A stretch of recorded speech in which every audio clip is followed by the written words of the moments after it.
core of our project is to use different statistical tools to study the US dollar-euro pair intraday for 3 years, from 2009 to 2011, and we browsed all those data using two tools: correlation coefficients, and co-integration.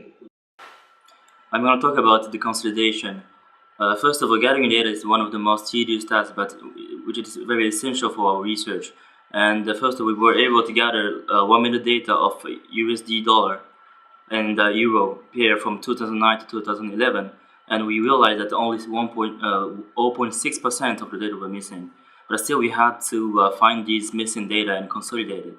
And so we managed to write a macro that find them. So why some data are missing? Data can be missing because some data are not recorded. If it is not recorded, it's because the trader has not been made it.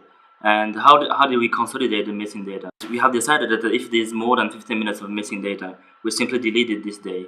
And if less than 15 minutes, we just simply calculating the average. The coefficient of correlation shows the relation between two time series. We want to calculate the autocorrelation of the euro-US dollar pair, so we use two sets of data of different periods of time. The coefficient of correlation is computed by the Pearson formula. If the result is close to 1 or minus 1, we can say that the two time series are related. If the result is close to 0, it means we can't draw a conclusion. For the first time series, we used, for example, the period between midnight and 1 a.m. and for the second time series, the period between noon and 1 p.m. We repeated this calculation for all the combinations possible for 1 week.